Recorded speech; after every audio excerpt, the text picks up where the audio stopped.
The aim of this final tutorial is to provide you with understanding of the role that public opinion plays in transitioning to a sustainable mode of living. So this tutorial is motivated by the fact that the largest uncertainties in the projections of the impacts of climate change are when we as a society make a concerted effort to burn way less fossil fuels.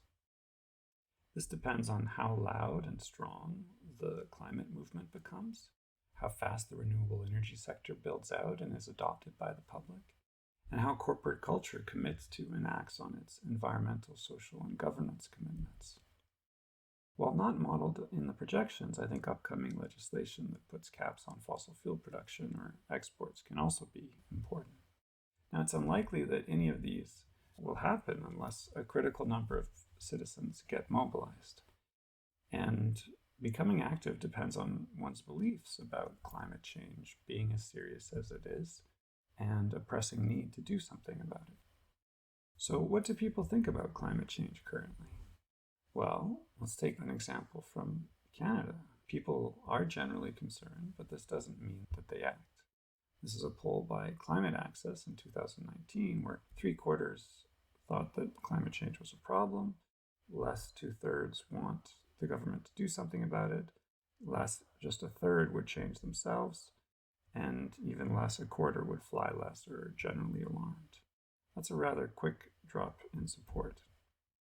So a recent survey conducted by the OECD of 40,000 people from 20 countries in both middle and high income countries, shown here in different shades of green, find that communicating the causes of climate change actually helps by recruiting a sense of responsibility, while communicating impersonalized impacts was less effective. Now, people support policy insofar as its outcomes are consistent with their values and their well-being. Outcomes are who it affects and how. Is it fair to others and themselves? And as well as how significant is the expected gain, so how effective is the policy.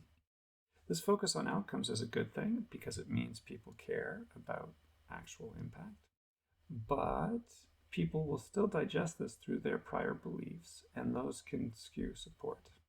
So indeed, most of us apparently believe climate change is more about personal choices than greenhouse gases and systems change.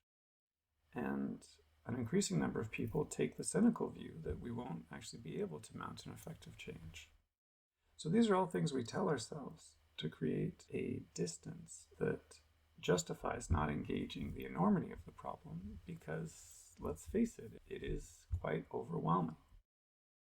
So this highlights some of the social and psychological barriers at play.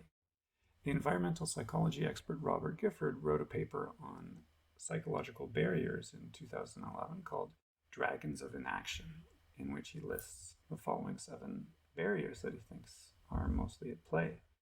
The first is limited cognition, like ignorance or error, then ideology that inhibits critical thinking, negative aspects of conforming behavior and fear of being taken advantage of, aversion to losing and changing, distrust or the assessment of the assessment or the process, then risks of all sorts from financial and social to personal security, and lastly is limited or insufficient behavior.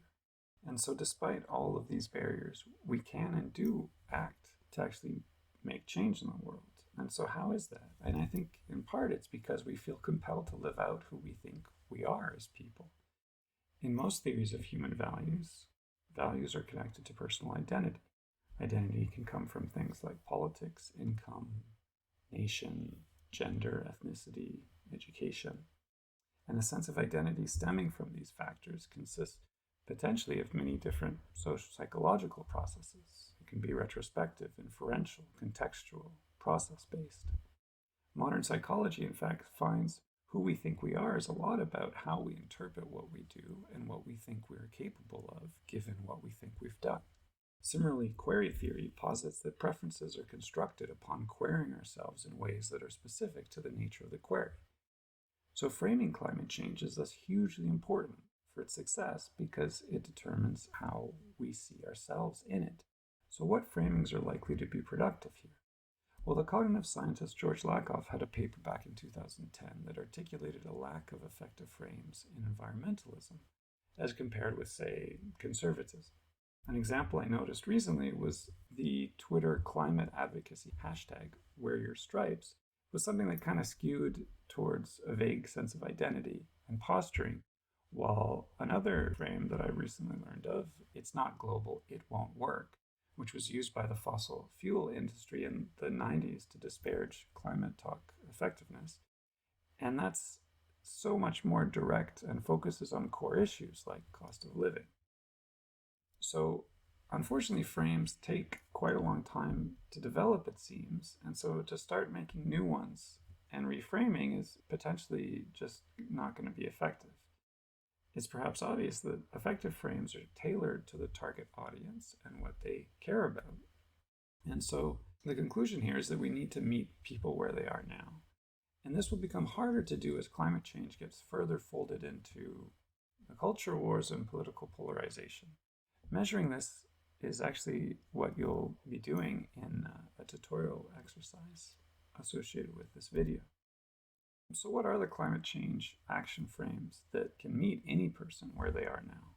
Well, the negative side of climate change inaction can be framed as a threat to the things you care about, while the positive side can be framed as a reinforcement and expression of who you are. Take this meta message sequence, for example.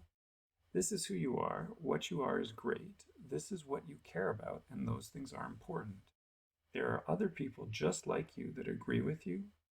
In acting on this message, you will become more like who you think you are, and the world will become more like how you want it to be. That's a pretty compelling message, and so the goal here is to stabilize the right kind of social norms through effective communication to people's values. So effective social norms have three components. They are visible, and they are perceived as normative and fair. And this is corroborated by the correlation, again, between people's policy support and their perception that that policy is fair and effective.